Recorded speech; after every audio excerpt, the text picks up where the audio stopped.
Two questions.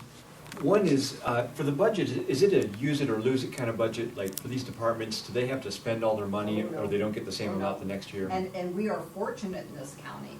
That's what the carryover is called. When people refer to the carryover, Okay. that means like at the end of the year at your house, on December 31st, you have $100. When you wake up on January 1st, you still have that $100 because you didn't spend it all. So last year, our $6-7 million, and this year, I mean, you know, it's going to be healthy again. But you want a healthy carryover, you know, sustain you in those first few months. And also, you don't want to spend every dime you have. So to the credit of these officials, none of them spend all they have. So it doesn't decrease their budget? It does not, no. carry. Every year you have to justify again your need.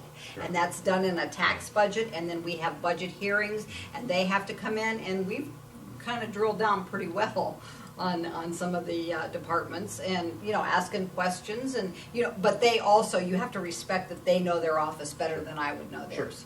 And one of the things we want them to improve their infrastructure, whether it's IT and those type of things, or physical space, instead of just, you know, wanting to hire a bunch of people and giving pay raises and that type of thing. I mean, how are you going to serve the people better? And we're all about customer service, anything to do with customer service. And things seem to be going really well. Is there such thing as a rainy day fund for the county? Well, that's our capital improvement fund. That's the capital improvement fund. Yes, and our permanent improvement fund. And we've been honestly, we've been socking money away in Good. there. And those are the things that then we're able to do some of these capital improvements. That it's so important that we bank that money. And once it's banked in there, you can't pull it out to use it for something else. And just one other point, same way with these enterprise funds, like dog and kennel, and like the building department, and sanitary sewer. Whatever fees they collect, only stay with them. The county could go broke in the general fund, and they could be awash with money, but we cannot use that money for anything. They're designated, targeted funds. Yes? I've got a perception that over the years, you people that say you have a balanced budget, but you really haven't budgeted for the long-term capital maintenance stuff till the damn building falls down. Then you come back to us and say, holy smokes, we need a bunch of money. Why can't you somehow budget for long-term? We never had a facilities manager. We had a guy that was quote-unquote Oh, don't get my facilities blood manager, boiled. nice guy, but he was a friend of one of the former commissioners. He was a son-in-law of one of the former Right. commissioners. Yeah, Lee Let's just Henderson lay it out. has a plan. We have a maintenance plan where we're going on these roofs every 3 months and we're doing the things. That roof at the jail is a perfect example. That was just neglected. And when the sales tax would fail or the budget cuts had to come, the first thing they didn't do was maintenance. We have a first-class facilities manager. We're running our buildings like a private business, and we are investing in the infrastructure of Stark County because we know come 2019 we're going to have to go back to the taxpayers and say, okay, we would like you to renew the sales tax, and here's why, and here's where we've been good stewards with your funds. In your budget, you're projecting that money in your budget each year for this. We're putting money maintenance. aside for capital improvements, Yeah. correct. Yeah. That's why we were able to do some of those pictures that I showed you in those other buildings. Yeah. Because we're saving that. We're not spending every dollar we have every year. Okay. Joe? And we still have the lowest sales tax in the state of Ohio is in Stark County. So we're frugal. Stark County likes a $5 hamburger, and we're doing it. Well, I know, I'm associated with the Midway Recycling Center. Mm-hmm. Dan's the guy in charge of that. Danny Cameron. Danny He's the Cameron, road yeah, the superintendent. road superintendent. He's doing a fantastic job. I say he's the best road superintendent. He is. And we've got a good David Held who runs our solid waste district. We're a very progressive district. Now, fortunately or unfortunately, I mean, we've got funds available because we have two of the largest landfills in the state of Ohio are in Stark County, and then the other one is in Kimball's down in Tuscarawas County. So we get tipping fees on the revenue. But he's done some very progressive things. Our recycling numbers have just skyrocketed because we're getting the stuff to the people. We're educating the people what's available. In Kimball's program, they do a co-mingled program, so you can basically put everything in. I mean, not the food waste and things like that. We're doing tires out in Wayne County, big tractor tires. We have e-waste collection days, so we've got a very progressive solid waste district. Where's the money coming from for all that? 'Cause Tipping fees. Tipping fees. Pardon? Tipping fees, yeah. But every ton of garbage that goes into a landfill, and I don't quote me, I'm not exactly how much the solid waste district. Of course, the operators get a X amount of tipping fee, and then the solid waste district gets a little bit.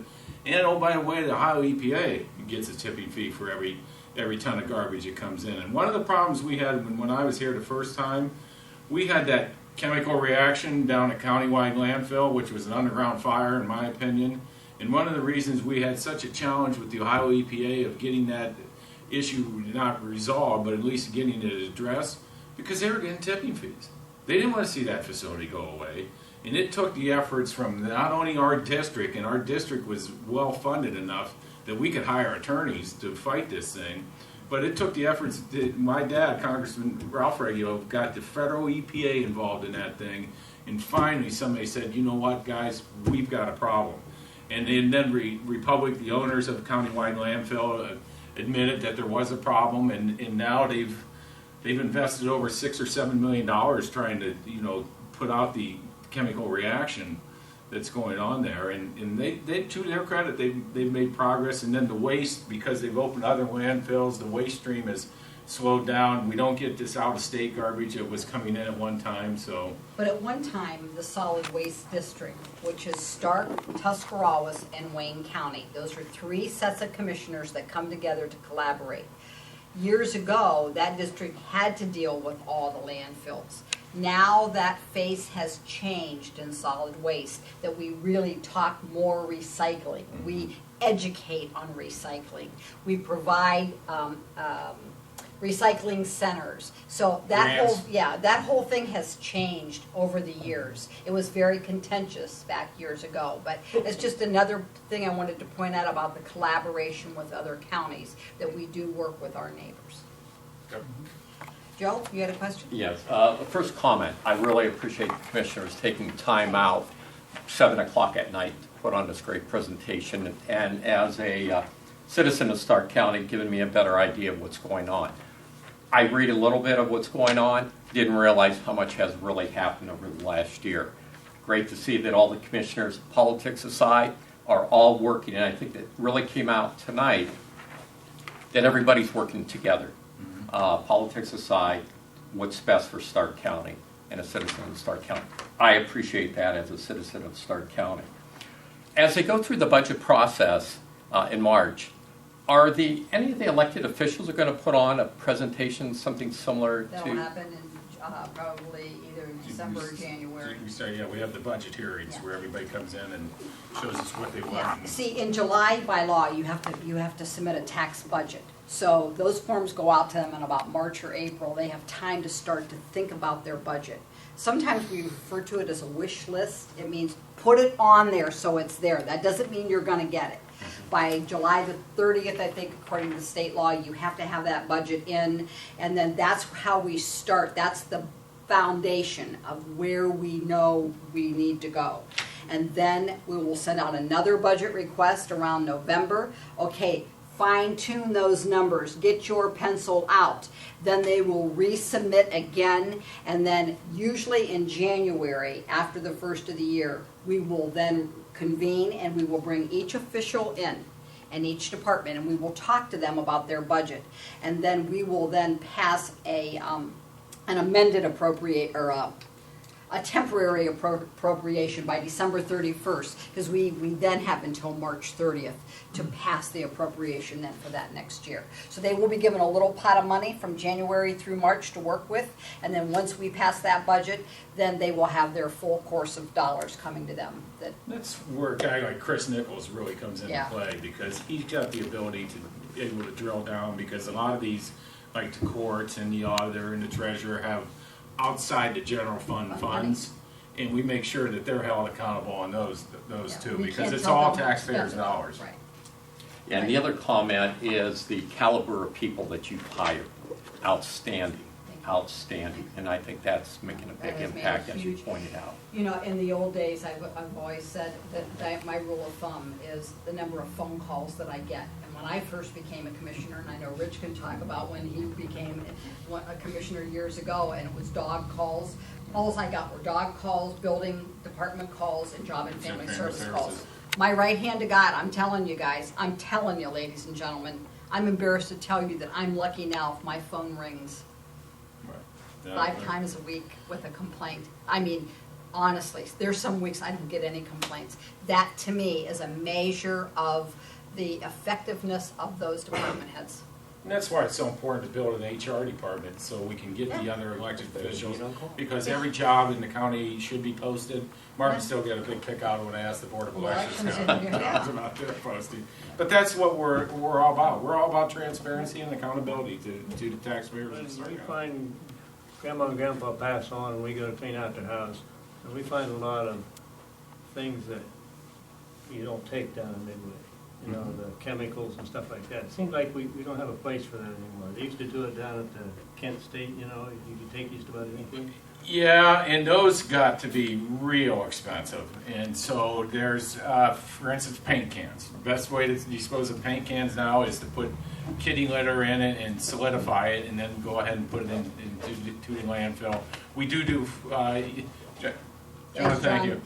We do electronic waste sites. We just did one at Bueller's the other day, so you can bring all your TVs. And it used to be the big, huge TVs were very hard to get rid of, but these flat screens now are, there's components in there. So yeah, Even like we paint thinners and things like that, you know, you find, 10 years old or something. Yeah. And we don't know what to do with it. Yeah, that's the stuff you want to solidify, and we sent out that a yearly bulletin to all the residents in Stark County that shows what we can take, where you can take it.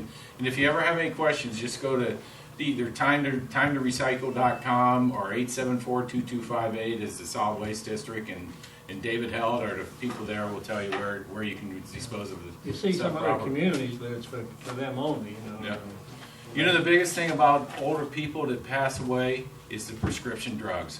And there was actually kids that would follow the obituaries, and if they saw a hospice or any sort of hospice thanked, they'd go out to the house and see what people were throwing into their garbage, because it used to be they'd tell you to put the prescription drugs in a coffee can and throw it in your trash. Well, the kids kind of figured that out, so they go out, and that's why these pharmaceutical waste drop-offs where you can take it to the Hartville Fire Station or take it to the sheriff's office, because that's the biggest problem out there is a prescription, and the doctor here can probably tell you that's a big issue that's out there. The only reason Cleveland got the RNC was because of the number of hotel rooms, and if Stark County doesn't add 900 hotel rooms in the last 2 years, they probably wouldn't have came here, because the DNC is not going to Columbus because they simply don't have enough hotel rooms. So that's really going to put the spotlight on this region, and we can show them what we're doing with the Hall of Fame Village, just show the economic activity that's going on here. I mean, we're doing an upgrade to our sewer plant, the Canton City sewer plant that they own, but the county has 45% of the capacity. It's going to be, and I was talking to the gentleman, the mechanical engineer here, it's going to be the largest membrane facility in the world is going to be in Canton, Ohio. And Kubota, which is a national company, developed this membrane technology. They partnered with Stark State, and they're doing an R&D facility there at the Canton treatment plant too. So, okay. You're still allowed to ask questions, even though I put it away, you can still ask questions. I'll sit here all night if you need me to.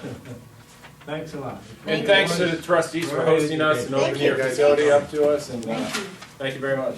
Put the phone numbers on this next time, because us old folks go Oh, to the, okay, that's a great idea. to Okay, the- let me make the notes, I Phone take book. Or in notes. its various departments. yeah. Yeah, we can do We should that. put the website, yeah, Yeah. okay. And you can, I don't know if you go to surf the web and all, but you can always go to the website and Okay. find everything. Some of us aren't that smooth No, yet. I don't blame you, I'm not that smooth. But in order for us to remain strong, we need our cities to be strong too. And one of the things that we're gonna have an opportunity next year, right? I don't care if you're Republican or Democrat, but by having the RNC coming to